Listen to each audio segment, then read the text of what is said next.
예수를 나의 구주 삼고 성령과 피로 거듭나니 이 세상 내 영혼이 그리스도의 은혜를 누리는도다 라고 고백하는 찬양을 우리가 함께 하나님께 드렸습니다.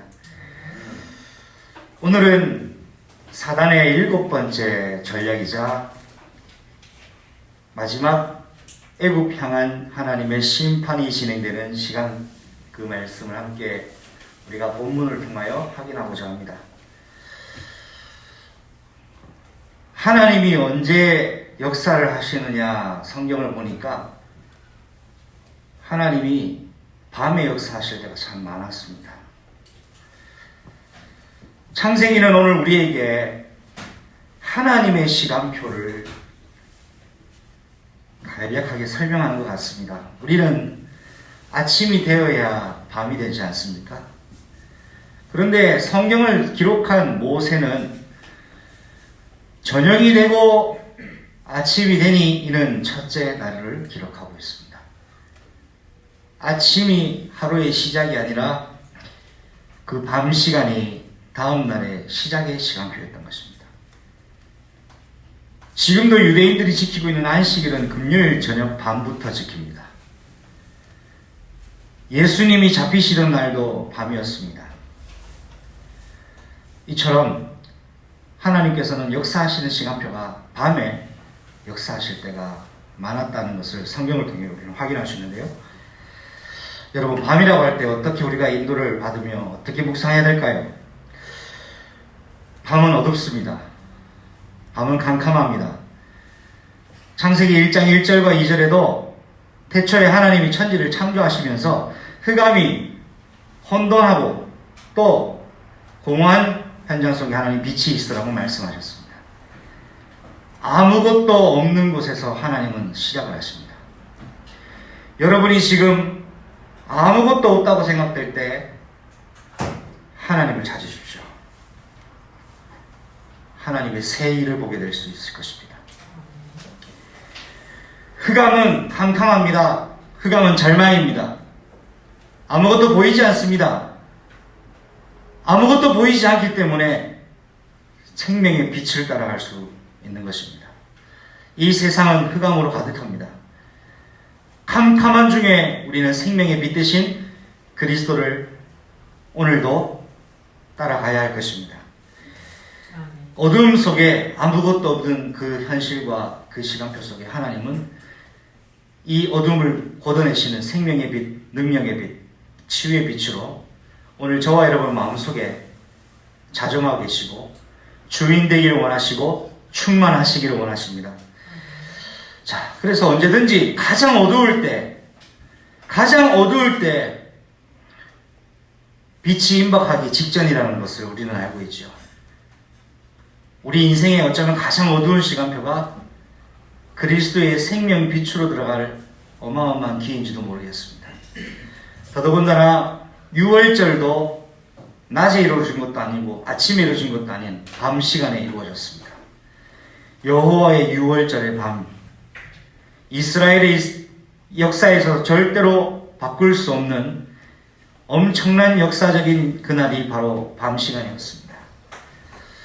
아무것도 없는 캄캄한 밤 시간에 하나님은 새 일을 진행하고 계셨습니다. 인생의 밤 시간과 이 시대의 밤 시간을 보내고 있는 이 시대를 향하여 하나님은 여러분과 제가 그리스도의 새로운 언약, 그리스도의 영원한 언약, 그리스도의 완전한 언약 속에 들어오기를 원하십니다. 오늘 이 축복을 받아 나의 것으로 확인하고 출발해야 되겠습니다. 사단의 7번째 전략, 이제 사단의 마지막 전략입니다. 제목이 뭡니까? 같이 한번 고백합시다. 끝까지 깨닫지 못하게 하라. 사단의 7번째 전략이 뭐라고요? 끝까지 깨닫지 못하도록 해라. 이 사단의 마지막 전략입니다. 여전히 마지막 재앙과 심판을 예고하셨는데 바로의 마음은 완악해졌다고 성경이 기록하고 있죠. 끝까지 깨닫지 못하게 하는 게 사탄입니다. 교회도 예외가 아닙니다. 교회도 끝까지 하나님의 소원을 깨닫지 못하면 사단에게 농락당할 수가 있습니다. 구원받은 저와 여러분의 인생이 끝까지 하나님의 계획을 깨닫지 못하면 사단에게 농락당할 수가 있습니다. 시간을 허비할 수 있습니다. 인생을 허비할 수 있습니다. 축복을 상실할 수도 있습니다. 그러면 누구에게 하나님은 은혜를 주십니까? 한 번 더 고백할까요? 말씀을 깨닫고 돌아오는 자다. 성령이 언제 역사하십니까? 깨달을 때 역사를 하셔요. 깨닫기만 해도 역사를 하십니다. 우리가 복음 가지고 생각에 우리 속에 잘못된 것이 가득하다는 걸 깨닫는 순간 성령이 이미 역사를 하고 계신 것입니다. 오늘 이 사단의 7번째 전략, 끝까지 깨닫지 못하게 하는 이 전략을 우리가 알고 현장에 어떻게 적용하며 이번 한 주간을 보내야 될 것인가 말씀을 확인하기 원합니다. 첫 번째입니다. 이번 10가지 재앙 중에 특별히 마지막 재앙인 흑암과 더불어서 장자의 죽음의 재앙은요, 독특한 특징을 하나 가지고 있습니다. 지금까지 하나님은 말씀으로만 심판하셨습니다. 메뚜기 떼를 보내겠다, 우박을 내리겠다, 나일강을 피로 바꾸겠다 말씀으로 하셨는데, 유일하게 이 마지막 재앙만은 직접 내가 애굽으로 들어가겠다라고 말씀하셨습니다. 여러분, 장군이 전쟁 중에 잘 개입하지 않습니다. 끝까지 있다가 가장 중요한 때, 결정적인 순간에 장군이 돌격 앞으로 하면은 이제 전쟁의 중요한 끝이 드러나게 되고 결판이 나게 됩니다. 하나님이 내가 애굽 땅에 직접 들어가겠다 말씀하신 게 뭘까요? 애굽에 있는 내 백성 이스라엘을 꺼내는 것을 이제 내가 직접 마무리하겠다라는 말씀입니다. 직접 내가 들어가겠다 말씀하고 계셔요.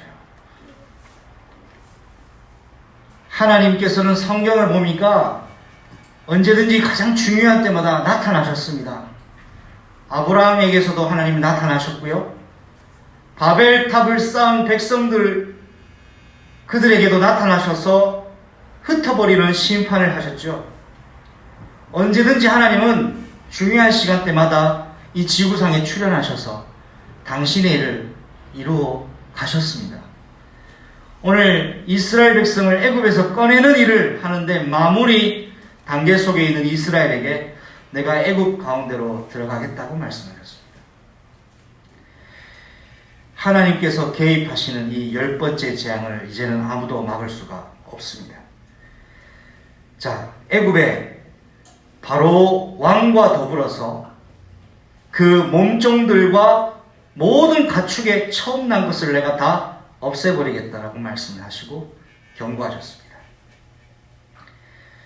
하나님이 이스라엘 백성을 애굽에서 꺼내는 이 약속은 이미 1000년 전에 하나님이 미리 말씀하시고 예고하셨습니다. 창세기 가장 중요한 믿음의 주인공이 있습니다. 믿음의 조상이라고 하고 믿음의 아버지라고 불리우는 아브라함이죠.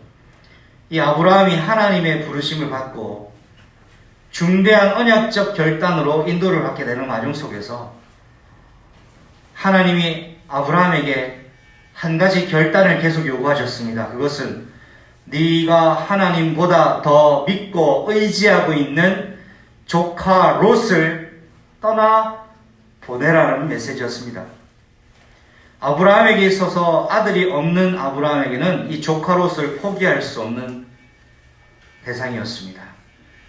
아무도 나를 지켜주지 못하는 그 부족 국가 그리고 족장 시대에 이 조카 롯과 그의 휘하의 목자들이 있었으므로 자기들의 방어막이 바로 조카 롯이었던 거예요. 나를 보호해주는 마지막 안전막이 뭐였습니까? 조카 롯이었습니다. 그런데 하나님은 하나님께 부름받은 아브라함에게 하나님께서 말씀하시는 그 메시지는 네가 보호막으로 믿고 있는 그거 해제해라 말씀하셨습니다. 그런데 이거 해제하기가 참 만만하지 않고 쉽지 않죠. 그런데 하나님께서는 아브라함 마음속에 있는 깊이 잔재되어 있는 불신앙 같은 롯을 없애야만 하나님의 일을 볼 것을 계속해서 말씀하고 계셨습니다.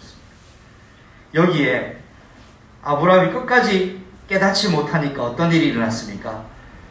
개인적 갈등, 가정의 갈등, 가문의 갈등 이어져서 도무지 이제는 버틸 수 없고 견딜 수 없는 지경까지 왔습니다. 이때 아브라함이 비로소 하나 깨닫습니다. 아, 조카 롯을 떠나보내는 것이 맞겠구나. 자, 그런데 이 조카 롯을 보내는 것을 결정한 것이 아닙니다. 아브라함이 여호와 하나님 앞에 제단을 쌓기 시작했습니다. 아브라함의 영적 상태를 하나님이 바꿔가기 시작했습니다. 아브라함이 절대 가치를 바꿨습니다. 그때 내가 하나님께 올바른 영적 재단이 회복될 때 뭐가 바뀌는 줄 아십니까? 여러분이 하나님 같이 여기는 것을 포기하게 됩니다. 이때 하나님의 응답을 보게 됩니다. 조카 롯을 포기했습니다. 포기한 것은 단순한 포기가 아닌 하나님을 선택하게 된 것이죠. 조카 롯을 떠나고 난 이후에 하나님이 명령하십니다. 내가 너와 계약을 맺겠다. 그리고 나를 위하여 3년 된 수송아지를 잡아 희생제사를 드리고 희생제사를 드리기 전에 나를 기다리라고 말씀하셨습니다. 그런데 아브라함이 이것을 준비하고는 아무리 기다려도 하나님이 나타나시질 않았어요. 나타나는 것이라고는 독수리와 솔개들 뿐이었습니다. 왜 나타납니까? 하나님께 드릴 희생 제물을 뜯어먹기 위하여 솔개와 독수리 떼들이 오는데 이거 쫓다가 힘이 다 지쳐버린 겁니다. 그러나 그때 잠시 잠들었을 그때에 아브라함에게 하나님이 나타나셔서 그 불꽃 사이로 제물 사이를 지나가면서 영원한 언약을 체결하십니다. 이때 하나님이 아브라함에게 하신 놀라운 말씀이 하나가 있습니다. 아브라함으로서는 지금 상황으로서는 이해가 되지 않는 말씀을 하셨어요. 그 말씀의 내용이 뭐냐? 네 후손이 이방의 객이 될 것을 말씀하셨습니다. 나는 지금 아들도 없는데 무슨 후손 얘기하십니까? 네 후손이 이방이 객이 되어 그들을 섬기겠고 400년 뒤에야 그들에게서 나올 것을 말씀하셨습니다. 이해가 됐을까요? 이해가 안 됐을까요? 전혀 이해가 안 되는 거예요. 무슨 말씀하시는지 도무지 이해할 수가 없어요. 그런데요, 하나님이 내가 그 나라를 진군할 것이다 라고 그때 말씀하셨습니다. 그뿐 아닙니다. 내 자손이 많은 재물을 가지고 그 땅을 나오게 될 것을 말씀하셨습니다. 정확하게 1000년 전에 아브라함이 오늘 내가 애굽의 가운데 들어가서 이스라엘 백성으로 하여금 애굽의 백성들에게 은근 패물을 가지고 나오게 하기 위하여 내가 직접 들어가겠다고 하신 말씀은 1000년 전에 아브라함에게 하신 그 말씀을 하나님이 집행하실 시각표가 눈앞에 왔다라는 것을 알리셨습니다. 언제요? 애굽이 가장 캄캄했던 밤이었을 때요. 언제요? 바로 왕이 이스라엘을 꺼내주지 않는 캄캄한 밤 같은 시간에 하나님은 하나님의 일을 1000년 전의 약속을 이행하시기 위하여 이제 내가 일을 시작하기 위하여 애굽 가운데로 들어가겠다. 이 메시지가 여러분과 오늘 그의 교회에 무엇을 말씀하고 계십니까? 여러분의 인생을 완전 복음화하기 위해서 이 땅에 오신 성육신하신 예수 그리스도를 말씀하고 있는 겁니다. 예수님이 이 땅에 여러분과 저를 구원하러 육신을 입고 이 땅에 오셨습니다. 애굽을 심판하기 위하여 내가 들어가겠다고 하신 말씀이 오늘 이 땅에 지구상에, 내가 있는 이 현장에 예수님이 성육신하셔서 들어와 계십니다. 조금 더 구체적으로 적용할까요? 막막하고 캄캄하고 희망 없는 여러분과 저의 인생에 지금 예수님이 들어와 계신다는 사실입니다. 내가 애국 가운데로 들어가리니 여러분의 이 삶 속에 예수님을 주권자로 인정하는 희생 제사가 회복되는 그 순간 사단의 완벽한 장의 물과 막힌 담이 무너지게 될 것입니다. 이것이 강림하시는 하나님의 사역입니다. 여러분의 현장 속에 예수님이 살고 계십니다. 여러분의 현장 속에 와 계십니다. 여러분의 어려운 시간표 속에 보고 계십니다. 실제로 현현하고 계십니다. 실제로 성령으로 함께 하십니다. 다만 사단이 여러분의 귀와 눈과 마음을 닫아버리고 굳게 해버리면 들리지 않고 보이지 않을 뿐입니다. 오늘 여러분의 삶 속에 들어와 계시는, 여러분의 마음 속에 임재하고 계시는, 영 속에 생명으로 와 계시는 예수님이 여러분의 마음에 거룩한 주가 되시고 여러분의 인생의 주권자가 되는 영적 예배가 회복되는 최고의 날 되시기를 예수님의 이름으로 축복합니다. 이 성육신하신 예수님이 바로 요한복음 1장 29절에 말씀하고 계시죠. 보라, 하나님의 세상 죄를 지고 가는 어린 양이로다. 왜 예수 믿어야 합니까? 여러분 개인 영적 근본 문제를 해결하신 분은 오직 예수님밖에 없기 때문입니다. 두 번째입니다. 하나님께서 모세에게 애굽 전역에 전에도 없었고 후에도 없을 큰 부르짖음이 있을 것이다. 이것이 하나님의 경고요. 일어날 일을 미리 알고 있었던 모세였습니다. 당시 모세는 오늘날의 교회입니다. 그의 교회는 하나님이 하실 일을 미리 말씀으로 받고 알고 있는 영적 서밋의 자리에 있어야 됩니다. 노아도 홍수 심판이 있을 것이라는 120년 전에 교회로서 하나님의 일을 120년 전에 언약으로 미리 알고 있었습니다. 모세는 하나님이 애굽 땅에 전에도 없었고 후에도 없을 큰 부르짖음이 있을 것을 미리 말씀하셨습니다. 여러분, 하나님의 하실 일을 미리 알고 여러분 우리 출발합시다. 그냥 출발하는 것이 아니라 하나님이 무슨 일을 하고 계신지 알아야 돼요. 자, 이 출애굽이 임박한 시간표죠. 지금 하나님이 마지막 심판 사역을 진행하시기 위하여 진행하시기 전에 미리 교회인 모세에게 하나님 하실 일을 세밀하게 말씀하셨습니다. 왕위에 있는 장자로부터 몸종들의 자식에서 가축의 첨난 소산, 가축의 첨난 동물까지 내가 싹 다 죽여버리겠다라고 말씀하셨습니다. 그런데 출애굽기 13장 2절에 보니까 꼭 우리가 참고해야 될 메시지가 있어요. 출애굽기 13장 2절에는 처음 난 것은 다 내게 속해 있다고 말씀하고 있습니다. 여러분, 왜 애굽의 장자와 몸종들의 장자와 가축의 첫 것을 다 쳐버리신 줄 아십니까? 하나님의 것이기 때문에 하나님 마음대로 하실 거예요.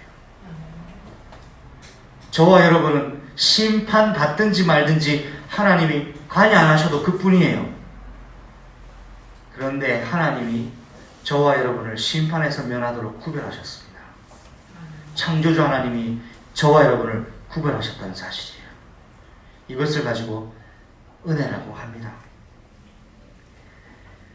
임박한 6월절과 출애굽의 시간표 속에 하나님의 첫째 것을 다 없애버리는 국가의 첫 번째 장소는 다음 세대의 차세대의 왕권을 말하죠.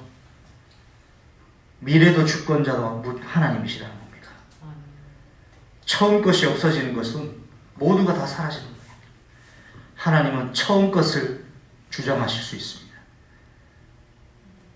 여러분, 이 처음에 하나님 우리에게 주셨던 예수 그리스도와 여자의 후손의 언약을 오늘도 성령께서는 지금도 세계 땅끝까지 이루어가고 계십니다.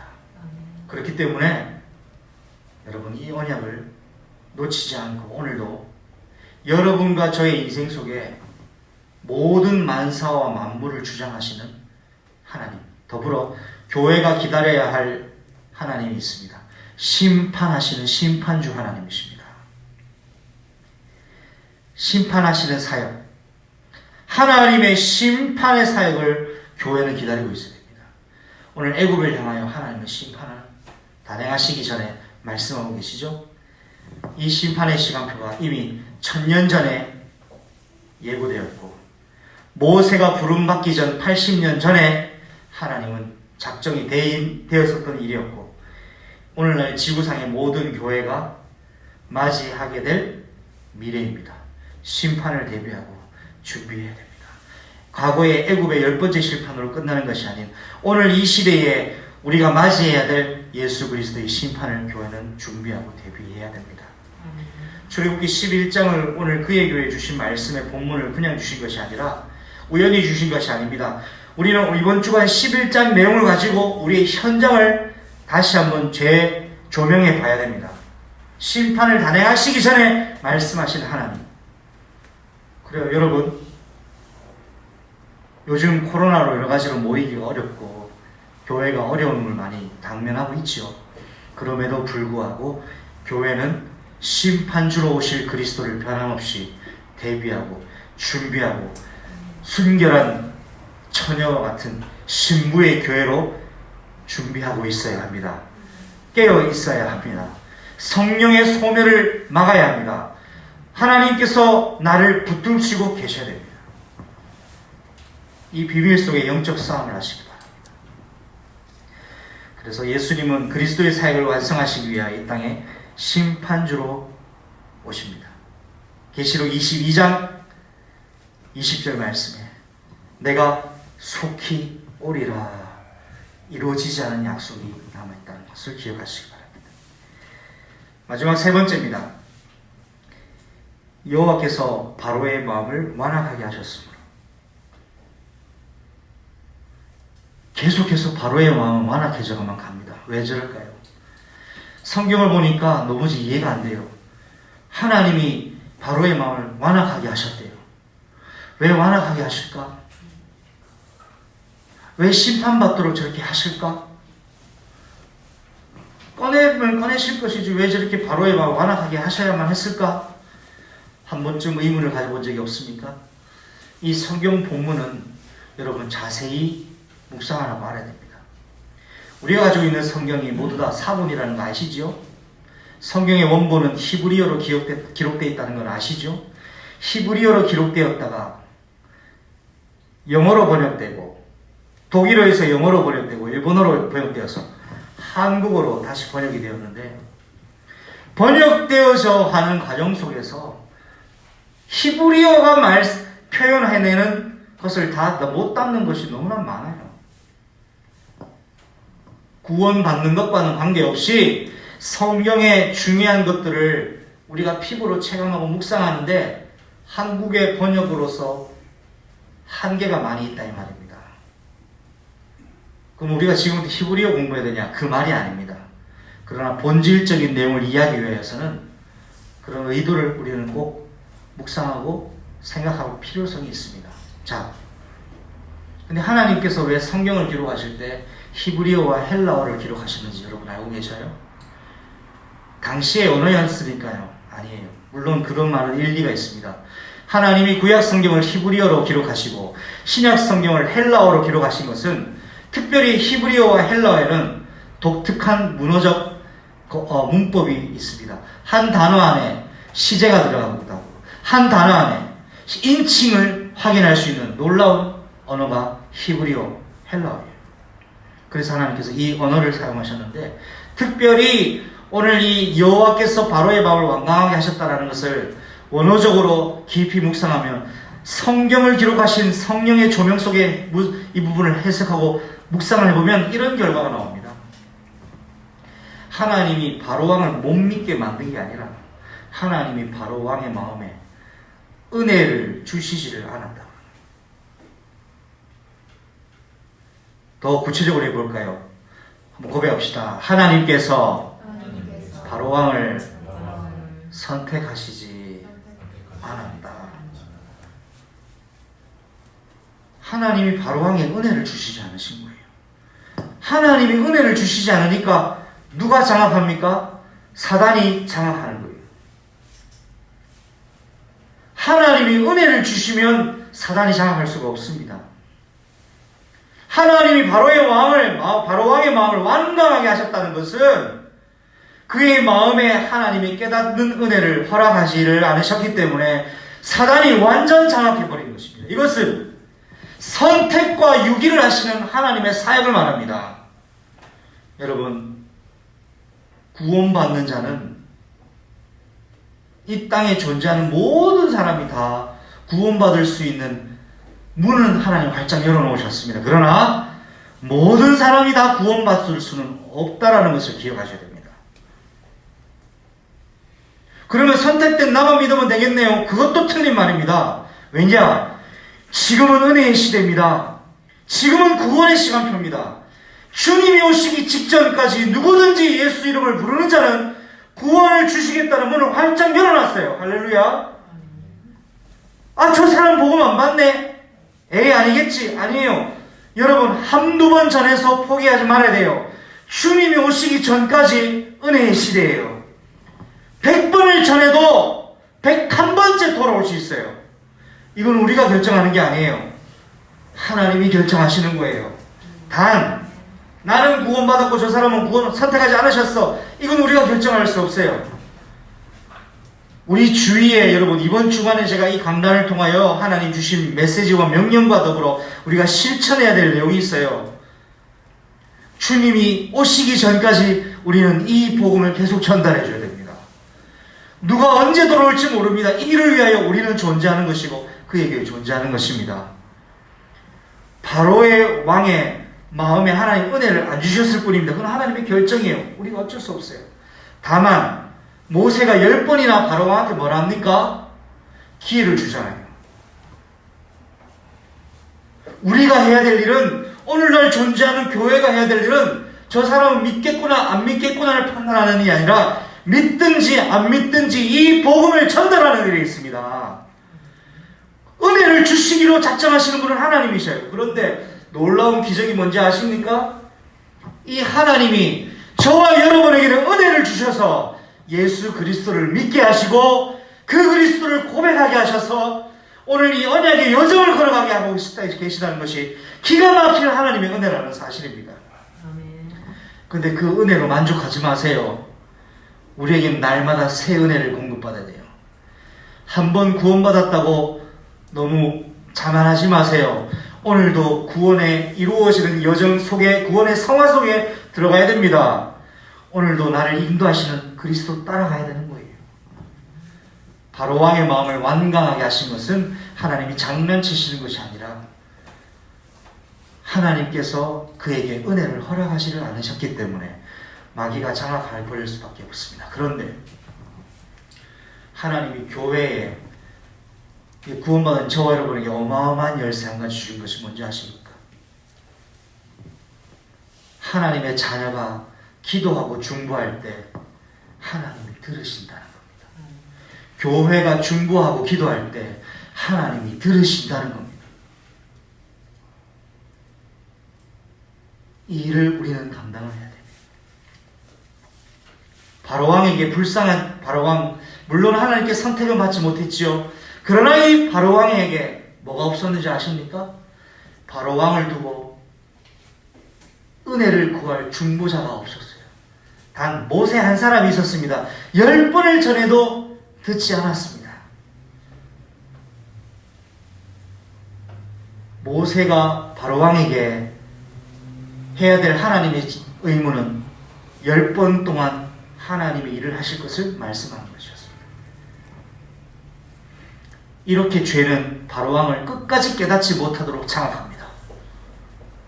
이렇게 죄는 결국 바로왕이 파멸로 가도록 끌고 갑니다. 이 죄의 본성과 본능을 무너뜨리는 방법은 죄를 멸하시는 그리스도의 피 흘림과 성령의 덧있는 밖에는 없습니다.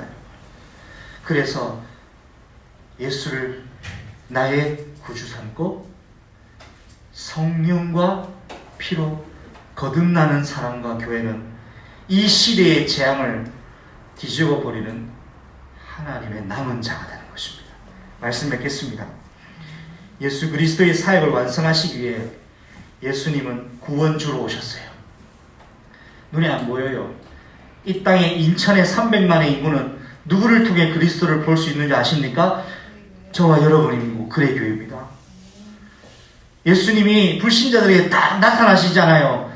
그의 교회를 통하여, 여러분의 삶을 통하여, 여러분의 삶과 여러분의 현장 속에 여러분을 통해 나타나시는 것입니다. 그러면 이번 주간 실천할 중요한 미션을 여러분에게 전달하고 마칠 겁니다. 이 복음을 인천에 있는 300만이 듣고 그로 말미암아 전 세계 땅끝까지 전달하기 위하여 우리가 인도받아야 될 작은 미션 하나가 있습니다.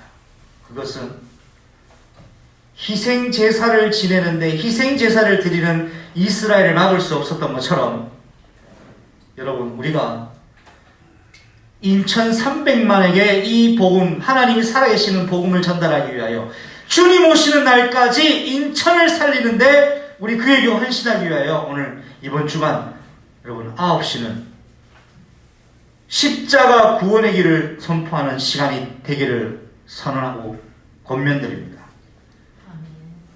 예수를 거부하는 사람을 향하여 십자가 구원의 길을 그 시간에 선포하세요.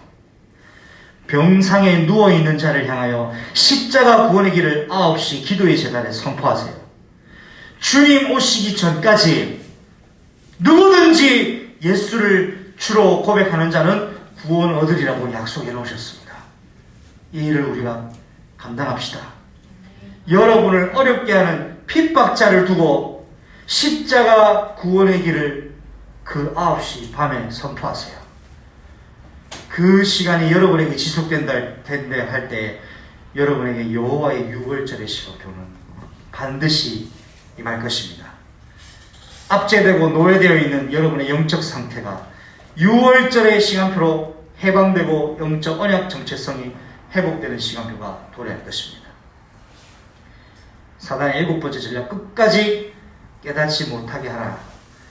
이것을 바꿀 수 있는 전도자라는 사실 여러분 기억하시고, 끝까지 돌아오지 않는다 할지라도 우리는 끝까지 이 복음 전달하는 전달자 되기를 주 예수 그리스도의 이름으로 축복합니다. 기도합니다. 하나님, 이제 10번째 재앙이 이제 시작이 됩니다. 그러나 바로왕은 끝까지 깨닫지 못하는 시간표 속에 있었습니다. 사단은 끝까지 깨닫지 못하도록 합니다. 그러나 하나님, 오늘 우리 그의 교회가 그럼에도 불구하고 끝까지 복음 운동하는 교회가 되게 하시고, 그럼에도 불구하고 기도 운동하는 교회가 되게 하시고, 그럼에도 불구하고 전도 선교 운동하는 교회로 축복하여 주시옵소서. 저녁 9시 기도의 단시간에 우리가 복음 받지 못한 사람, 우리를 향하여 핍박하는 사람, 복음이 필요한 사람을 향하여 이 십자가 구원의 길을 하나님 언약으로 선포하고 묵상하고 붙잡는 시간에 우리 교회의 여호와의 유월절의 시간표를 앞당겨 주옵소서. 예수 그리스도의 이름으로 감사하며 기도드립니다. 아멘. 지금은 만왕의 왕이 되시고 이 땅에 성육신하신 그 그리스도께서 십자가의 모든 세상 죄를 지시고 그 언약을 성취하신 나의 구주로 고백하며 이 땅에 심판주로 오실 것이며 또 구원주가 되시는 우리 주 예수 그리스도의 은혜와 하나님의 끝까지 버리지 아니하시고 기회를 주시는 은혜의 하나님의 사랑하심과 예수 이름으로만 임하시는 성령의 영원한 인도 내주 교통하심이 오늘 끝까지 깨닫지 못하게 하는 현장을 향하여 주님 오시는 날까지 복음운동, 전도운동, 선교운동, 기도운동에 이들을 향한 하나님의 이 영원한 복음을 전달하기로 결단하는 자들 머리 위에 저녁 9시에 그리스도의 언약 잡고 십자가 구원의 길을 통한 희생제사를 드리기로 결단하는 자들 머리 위에 지금부터 영원토록 항상 함께 계실지어다. 아멘. 주 예수여 오시옵소서.